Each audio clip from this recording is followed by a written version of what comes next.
नमस्कार दोस्तों, स्वागत है आपका 8K स्टोरीज में, जहां हम लाते हैं आपके लिए भावनाओं से भरी, दिल को छू जाने वाली कहानियां, पौराणिक गाथाएं और भारतीय संस्कृति से जुड़ी अनसुनी बातें।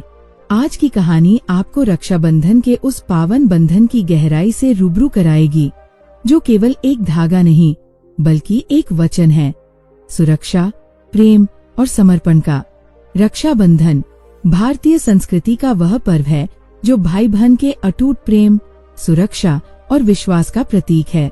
श्रावण मास की पूर्णिमा को मनाया जाने वाला यह पर्व केवल एक रेशमी धागे का त्योहार नहीं है, बल्कि इसके पीछे अनेक पौराणिक, ऐतिहासिक और सांस्कृतिक कथाएं जुड़ी हैं, जो इसे और भी भावनात्मक और प्रेरणादायक बनाती है। इसकी उत्पत्ति की कोई निश्चित तिथि नहीं है, लेकिन पुराणों और ऐतिहासिक घटनाओं से जुड़े कई प्रसंग रक्षाबंधन के महत्व को उजागर करते हैं। सबसे प्रसिद्ध कथा राजा बलि और माता लक्ष्मी की है। जब असुरराज बलि ने 100 यज्ञ पूर्ण कर स्वर्ग पर अधिकार की तैयारी की, तब देवराज इंद्र चिंतित होकर भगवान विष्णु के पास गए। भगवान विष्णु वामन अवतार लेकर बलि से 3 पग भूमि मांगते हैं और तीनों लोक नापकर बलि को पाताल भेज देते हैं। लेकिन बलि की भक्ति और दानशीलता से प्रसन्न होकर भगवान विष्णु उसकी प्रार्थना पर पाताल लोक में रहने चले जाते हैं। ये सुनकर देवी लक्ष्मी चिंतित हो उठती है और नारद मुनि के सुझाव पर बलि को रक्षासूत्र बांधकर उसे भाई बनाती है और भगवान विष्णु को उपहार स्वरूप मांग लेती है। इस घटना के बाद से श्रावण पूर्णिमा को रक्षाबंधन मनाने की परंपरा आरंभ हुई। इसी प्रकार एक और कथा महाभारत काल से जुड़ी हुई है, जब श्री कृष्ण की उंगली युद्ध के दौरान कट जाती है और द्रौपदी अपने वस्त्र का टुकड़ा बांधकर रक्त रोकती है। श्री कृष्ण बदले में उसे चीरहरण से बचाकर ये ऋण चुकाते हैं। ये घटना भी श्रावण पूर्णिमा की थी। एक अन्य प्रसंग में महाभारत युद्ध के समय श्री कृष्ण युधिष्ठिर से कहते हैं कि सभी सैनिकों की कलाई पर रक्षासूत्र बांधो, जिससे उनकी रक्षा सुनिश्चित हो। युधिष्ठिर वैसा करते हैं और अंततः विजय प्राप्त होती है। भविष्य पुराण में वर्णित एक कथा में जब देव दानव युद्ध में असुर विजय होने लगते हैं, तब इंद्र की पत्नी शुचि रक्षासूत्र बनाकर इंद्र को देती है। वह रक्षासूत्र बांधकर युद्ध में जाते हैं और विजय प्राप्त करते हैं। ये भी श्रावण पूर्णिमा का दिन था। ऐतिहासिक दृष्टिकोण से देखा जाए तो रक्षाबंधन का महत्व सिकंदर और राजा पोरस के युद्ध में भी देखने को मिलता है। जब सिकंदर भारत आया और राजा पोरस से युद्ध हुआ, तब उसकी पत्नी ने पोरस को राखी भेजी। पोरस ने राखी का मान रखते हुए सिकंदर पर वार नहीं किया जब वो निहत्था था।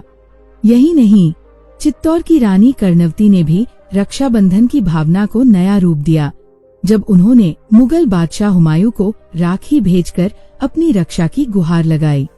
हुमायूं ने उस राखी का मान रखते हुए बंगाल विजय को छोड़कर चित्तौड़ की ओर प्रस्थान किया, लेकिन तब तक रानी कर्णवती जौहर कर चुकी थी।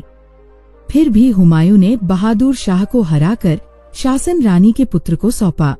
इस तरह रक्षाबंधन केवल एक पारिवारिक पर्व नहीं रहा, बल्कि एक सांस्कृतिक, सामाजिक और राजनीतिक महत्व का पर्व बन गया है। यह पर्व उस निस्वार्थ प्रेम और समर्पण का प्रतीक है जो एक बहन अपने भाई के लिए रखती है और भाई अपनी बहन की रक्षा के लिए जीवन भर प्रतिबद्ध रहता है। रक्षाबंधन हमें यह भी सिखाता है कि रिश्तों का बंधन केवल खून से नहीं, भावना और विश्वास से भी मजबूत होता है। चाहे वो देवी लक्ष्मी और बलि का संबंध हो, द्रौपदी और श्री कृष्ण का, या रानी कर्णवती और हुमायूं का, हर उदाहरण में यह पर्व नारी शक्ति, प्रेम और रक्षा की भावना को उजागर करता है। आज के आधुनिक युग में रक्षाबंधन का स्वरूप भले ही थोड़ा बदल गया हो, लेकिन इसका सार वही है, विश्वास, प्रेम और सुरक्षा। बहनें अपने भाइयों की लंबी उम्र की प्रार्थना करती हैं और भाई बहनों की रक्षा का संकल्प लेते हैं।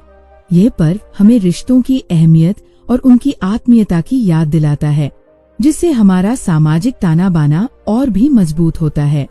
चाहे परिस्थितियां कैसी भी हों, रक्षाबंधन हमें सिखाता है कि जब भावना सच्ची हो तो एक साधारण धागा भी अमोघ अस्त्र बन सकता है। यही कारण है कि रक्षाबंधन का त्योहार सदियों से हमारे दिलों में बसा हुआ है और हर साल हमें उस बंधन की याद दिलाता है जिसे कोई भी तोड़ नहीं सकता, भाई और बहन के स्नेह का बंधन। अगर आपको आज की हमारी कहानी पसंद आई हो तो 8K स्टोरीज को लाइक, शेयर और सब्सक्राइब जरूर करें। घंटी के निशान को दबाइए ताकि हमारी अगली भावनात्मक और प्रेरणादायक कहानी आपसे कभी छूट न जाए। कमेंट में हमें बताइए आपके लिए रक्षाबंधन का क्या मतलब है। मिलते हैं अगली कहानी में, तब तक के लिए नमस्कार।